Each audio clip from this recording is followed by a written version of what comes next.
사실이 곧 밝혀지겠죠.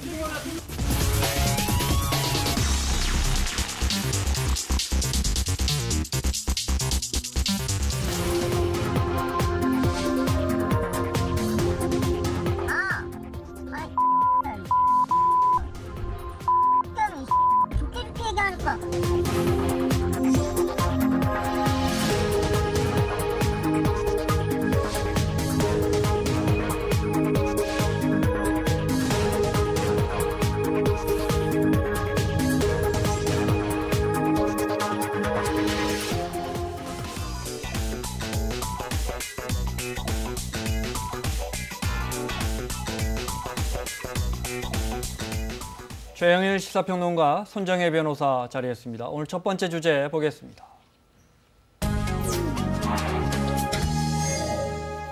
폭행 등의 혐의를 받고 있는 JTBC 손석희 사장이 19시간 경찰 조사를 받았습니다. 속보 정리해 보겠습니다. 주로 어떤 부분 조사가 이루어진 거예요? 일단은 고소를 당한 혐의가 폭행, 치상, 네. 협박, 명예훼손 혐의입니다. 이 부분에 대한 조사가 이루어졌고요. 마찬가지로 본인이 직접 고소한 사건에 대해서도 같이 조사가 이루어졌고, 같이 한 거군요. 네. 네. 한 시민단체에서 고소했던 배임 미수 혐의에 대해서도 당일날 같이 조사가 이루어졌던 걸로 알려지고 있습니다. 네, 이 부분 지금 어떤 부분이 왔다 갔다 했는지는 좀 잠시 후에 더 살펴보겠습니다.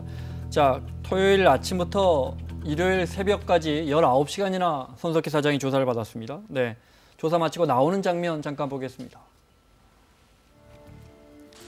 어제 새벽 2시 45분인데 19시간 만에 조사 마치고 나오는데요. 폭행, 배임 등 모든 혐의를 전면 부인하신 겁니까? 사실이 곧 밝혀지겠죠. 굳은 표정이었지만은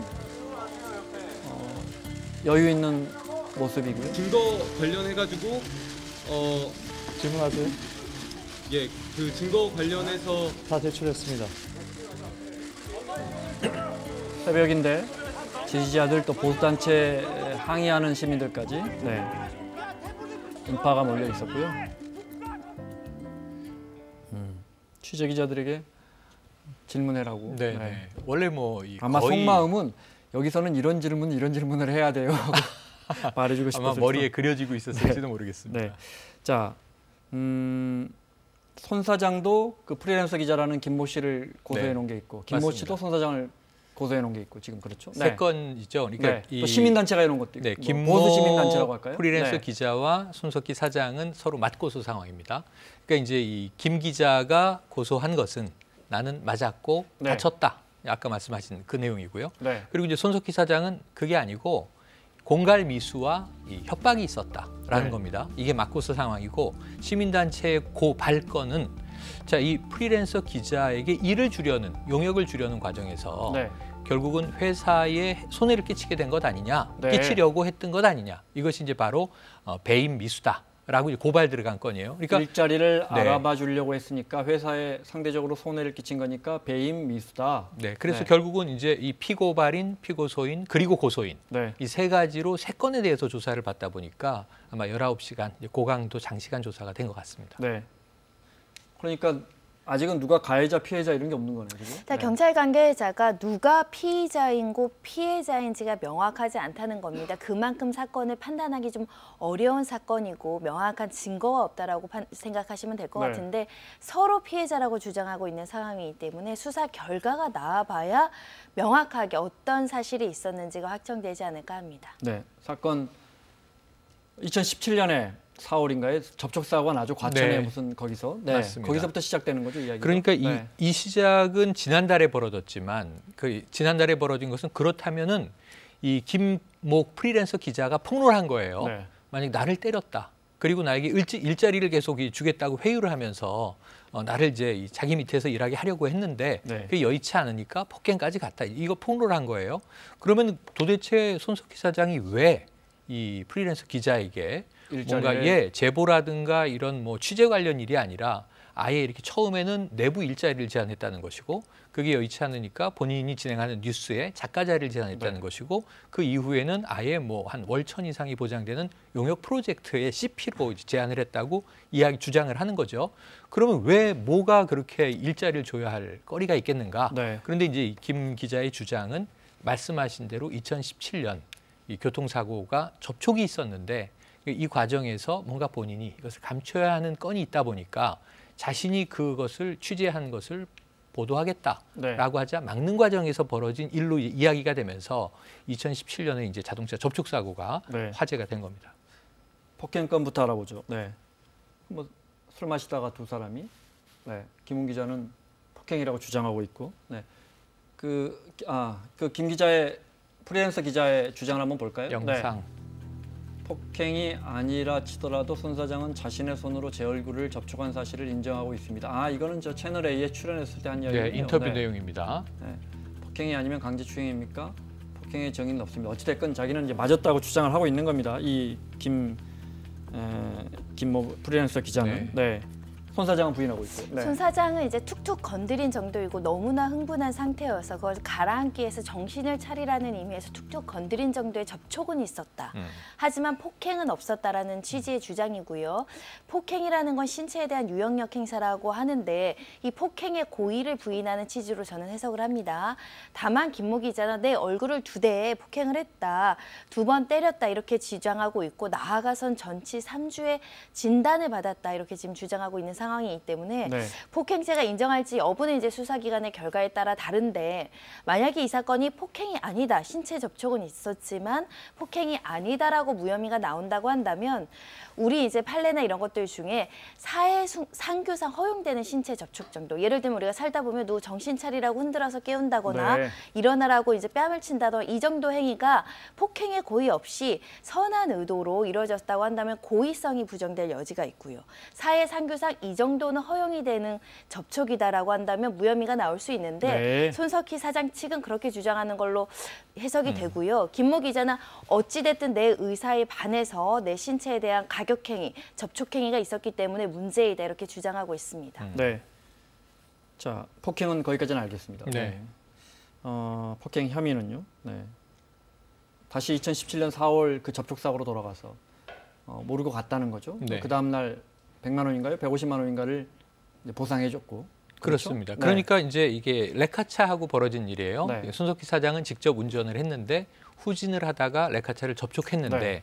경미한 접촉이었던 것 같습니다. 손 사장은 인지하지 못하고 자신은 출발했다는 것이고, 그리고 뭔가 이제 급한 이 용무가 있었다는 것이에요. 그런데 레카차 기사는 접촉하고 그냥 가네. 그래서 이제 따라간 겁니다. 네. 그래서 이제 교차로에서 차가 멈춰 있을 때 자, 접촉하고 가시지 않았느냐, 차를 두드리면서 내려서 몰랐다라고 하고 다음 날 이제 100여만 원의 합의금을 이제 입금을 하고 이게 정리가 된 건입니다. 네. 여기서는 별로 이상한 건 아니에요. 있을 수 있는 교통사고인데 네. 거기서 처음에 이제 의혹이 제기됐던 것은 혹시 이 공인인데 음주운전한 게 아니냐. 근데 이제 음주운전 아닌 것으로 그건 확인이 됐습니다. 네. 그리고 두 번째로 제가 좀 이게 아까 채널A 그 인터뷰 과정에서 튀어나온 얘기인데요. 그 김모 기자는 이 사실을 당시에 취재했나 보다. 네. 어떻게 기가 막히게 그 상황을 알고 취재를 했구나 그랬는데 본인이 취재한 게 아니라는 거예요.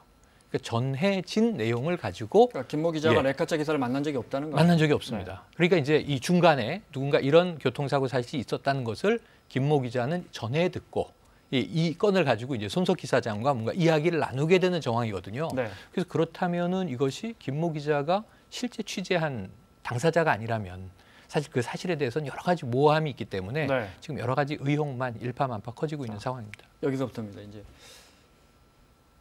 단순한 접촉 사고인데 음주운전도 아니었고 네. 그런데 왜 김모 기자에게 일자리를 알아봐 주려고 했을까? 어디까지나 대중의 정말 근거 없는 추측입니다. 지금. 네, 네. 그게 동승자가 있었는데 그 동승자가 누굴까? 이게 이제 대중의 호기심을 자극하는 거죠. 네, 동승자가 누구인지 밝혀라까지 이제 요구를 당하는 상황이었기 때문에 그 동승자 논란 때문에 갖가지 무성한 소문이 굉장히 많았습니다. 네. 손석희 사장 측은 동승자가 없었다라고 이야기하고 있고 이건 명백한 허위이다 이런 입장입니다. 네. 근데 그 레카차 기사는 본 동승자가 것 같다. 있었다라는 취지로 주장했지만 네. 이 역시도 이제 단언적으로 표현하기는 좀 어려운 상황인 걸로 보입니다. 네, 그 레카차 기사와 손석희 사장과의 통화 내용을 직접 들어보겠습니다. 우리 손 선생님께서 아니다라고 그러시면 제가 뭐 드릴 말씀은 없습니다. 근데 예. 제가 현장에서 여자분이 내리는 거는 봤거든요. 아니 여자분이 내린 적이 없어요. 그래요? 예. 아니 그 같이 계속 쭉 계셨기 때문에 아시잖아요. 계속 경찰. 제가 잘못 봤을 수도, 어두워서 잘못 봤을 수도 있는데. 아니 뭐 큰 길가에서 누가 그렇게 내려서 가겠어요? 아니요, 큰 길가는 아니었어요. 저희 교회 뒤였거든요. 예, 거기서 내린 사람 없어요. 그래요? 뭐 그러면 없나 보죠. 뭐 제가 잘못 봤을 수도 있는데 저는 그렇게 봤었는데. 아니에요. 그건 왜냐하면 이거 정확하게 말씀 안 해주시면 나중에 제가 이 친구를 고소하게 되면 네. 한번 같이 피해를 입으세요. 그러니까 그건 정확하게 해주셔야 돼요. 근데 저는 어두워서 정확하게는 기억이 안 나는데. 예. 이미 그 자리에서 그분이 내렸고. 아니 내린 사람이 없어요. 정말로 없어요. 예. 그럼 제가 잘못 봤을 수도 있어요. 그러면 어두웠으니까 그쪽에는 완전히 불빛이 하나도 없었거든요. 예. 특히 네. 그게 이제 부딪히기 전에 말씀하시기를 부딪히기 전에 상황이잖아요. 네, 그렇죠. 예, 근데 그때도 내린 사람은 없어요. 네, 그 만약에 내렸던 사람이 있다 그러면 부닥치고 제가 이렇게 차를 두들겼을 때. 예. 와서 왜 그러냐라고 얘기를 했겠죠. 근데 그런 건 없었으니까. 제가 착각을 했을 수도 있어요. 그럼 어두워서. 자, 유일한 증언이. 그렇죠. 그 김모 기자는 레카차 기사를 만나서 취재한 적은 없고 들어서 손석희 사장에 가서 보도하겠다 이렇게 이야기를 한 것 같은데 그런데 레카차 기사도 저렇게 주장이 오락가락해요. 그러니까 누구에게 들었던 걸 전문 진술이라고 하는데 그 전문 진술일수록 신빙성이 인정되기 좀 낮은 측면이 있습니다. 듣고 전달하는 과정에서 왜곡이 있을 수도 있기 때문에요. 근데 최초의 진술자가 뭐라고 이야기하는지가 굉장히 중요한데 최초 진술자도 잘 모르겠다 착각했을 수도 있고 어두운 상황이었다라고 주장하고 있기 때문에 지금 이렇게 목격자가 동승자가 있다는 걸 봤다라는 사실을 단언하거나 확인할 만한 근거도 굉장히 미약한 상태이고 지금 전체적인 취지는 본인도 본인 기억에 대한 자신감이나 이런 것들이 없는 상황으로 보이지 않을까 생각이 들어서 이 사람 진술만으로는 동승자가 있었다라고 평가하기는 다소 부족해 보입니다. 자, 들으신 것처럼 여기까지입니다. 드러난 건 여기까지인데 국민들은 이 사건이 터지자마자 그럼 진짜 누가 탔나? 여성이었나? 그렇죠. 같이 진행하는 여자 아나운서인가? 거기까지 얘기가 가는 거죠. 선정적인 이야기들이 일파만파 나왔죠. 마치 그럴 의혹이 있을 수도 있는 것처럼 일부 언론에서 계속 기사화를 하고요. 일부 언론에서는 저는 이 기사를 보고 깜짝 놀란 게 지금 저 레카차 기사의 증언을 인용한 기사였는데 20대 여성은 아니고 30대 중반의 여성이 내리는 것을 보았다. 근데 지금 레카차 기사의 녹취가 그 이후에 터져 나오는데 지금 아주 불빛이 없는 깜깜한 곳에서 사람이 내렸다고 본인은 착각을 했을 수 있는데 안 내렸다고 하니 그런가 보다. 애매모호한 이야기로 이제 흐지부지 되거든요. 근데 어떻게 이 여성의 연령대까지도 특정할 수 있었는가라는 것이 너무 이제 의아스러운 대목이에요. 그러다 보니까 그 손석희 사장이 직접 처음에 이 사건이 터졌던 날 본인이 진행하는 뉴스의 초두에 이제 우리가 오프닝이라고 하지 않습니까? 사실과 주장은 다르다. 사법당국에서 밝혀지길 기대한다. 이런 이야기를 했고 이제 사실은 엊그제부터 사법당국의 조사가 시작이 된 겁니다. 그리고 또 최근에는 SNS에 그런 글을 올렸는데요. 모 PD와 여배우의 불륜설이 완전히 조작됐다는 것이 드러나서 나영석 PD요? 나영석 PD와 정유미 씨 사건이었죠. 그것을 인용하면서 사실은 SNS에 이게 50단계, 70단계 전해지면서 불륜이 마치 사실인 것처럼 이제 비화됐다가 거기 이야기가 더해지고요. 원초 이 이야기를 유포했던 사람이 이제 처벌받게 되는 상황까지 가지 않았습니까? 이야기를 이제 인용을 하는데 각색이 많이 더해지고 있는 상황에 대해서 사실은 법적으로 밝혀질 여부보다 동승자가 있었다 없었다, 동승자가 누구다는 범죄 혐의와는 아무 상관이 없습니다. 아까 처음에 말씀드린 3건의 고소 고발 사건과는 아무 상관이 없으나 이건 정말 대중의 의혹이 불거지고 있는 대목이어서 더 우려가 될 것 같습니다. 허위 사실을 갖다 놓고 하잖아요. 이야기하기 좋죠. 맞습니다. 그 유튜브에 그런 것도 있더군요. 손석희 앵커와 그 여자 앵커가 늘 휴가를 같이 갔다. 저도 여자 앵커와 방송을 많이 해봤지만 보통 남자 앵커 갈 때 같이 가는 경우도 많거든요. 맞습니다. 그렇게 하면 편하거든요. 그렇죠. 참 이야기하기는 쉽습니다. 자, 그런데 한 가지 궁금점은 있습니다. 왜 일자리를 알아봐 주려고 했을까? 그 부분 잠깐 보시죠. 아니 답을 줄게. 선생님. 저 오늘 폭행하셨죠? 야, 그런 얘기 하지 말고. 사장님. 웃음이 나옵니까? 웃고 싶어서 웃냐? 웃고 싶어서 웃어? 아무튼 같이 가자 해. 저는 분명히 제 뜻 말씀드렸습니다.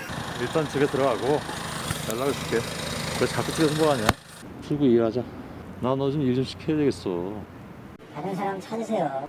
뭘 찾아? 어? 일하자. 응? 같이 갈 생각하자. 그러니까 일자리를 제한한 건 맞는 것 같아요. 네. 그러니까 이게 약간은 모호해요. 요 대목은 분명히 같이 일하자, 일할 의사가 있다. 이것을 이제 손 사장이 밝히고 있는 대목이기 때문에 그런 이야기도 있었구나라는 걸 사실로 확인할 수 있고요. 또 하나는 이전에 내부에 들어와서 일을 하는 기자직을 제안했을 때 주고받은 메신저 내용이 공개가 됐는데 이때는 이 장문의 손 사장의 글이 어떤 내용이냐면 내부에 절차가 있고 나는 월급 사장이기 때문에 내 마음대로 기자를 채용할 수가 없다. 내부에 TO가 있어야 되고 절차가 있고 심의 과정도 있고 그렇다라는 걸 자세히 설명을 하면서 지금은 어렵다라는 얘기를 해요. 네. 그걸 보면 오히려 또 이 김 기자가 이 직을 제안했는데 정규직 내부자로 채용하는 것은 어렵다라고 손 사장이 거리를 두는 모습으로 보여져요. 네. 그래서 사실은 몇 가지가 지금 다 뒤섞여 있기 때문에 전후 관계에 대해서 풀 스토리가 풀려야 누가 먼저 요구를 한 네. 것인지 그걸 확인할 수 있을 것 같습니다. 알겠습니다. 하나만 더요. 손 사장은 그렇게 일자리 관련해서 김 기자가 계속 협박을 했다는 거예요. 김 기자도 소환하겠죠, 경찰이? 뭐 이번 주 중 소환한다라고 이번 주에? 하고요. 신속하게 네. 수사를 할 것으로 보입니다. 그래서 아마 이 소환 조사가 끝나고 참고인으로서 몇 명 정도 조사를 하면 네. 나머지는 사실은 CCTV나 이런 것들이 마련이 되어 있지 않기 때문에 말씀하신 그런 여러 가지 연락이나 대화 내용이나 이런 것들 동영상으로 네. 결과를 내지 않을까 생각이 듭니다. 협박 미수인데 일자리 달라 안 그러면 보도해버리겠다 뭐 이런 건데 그러니까 그게 받아들여질 수 협박이 있겠습니까? 되려면 그 네. 사람에 대한 해악의 고지, 예를 들면 지금 상황에서는 손석희 사장이라는 사회적 평판을 저해시킬 만한 폭로라든가 어떤 보도를 하겠다라는 것을 지속적으로 압박을 주면서 어떤 일자리 제한이나 이런 어떤 금전적 이득을 취하려는 의사가 있었다고 한다면 협박이 성립할 여지는 있습니다. 네, 알겠습니다. 이번 주에 소환을 한다고 하니까요. 네, 지켜보겠습니다. 자, 손정혜 변호사, 최영일 평론가 함께하고 있습니다. 오늘 두 번째 주제 보겠습니다.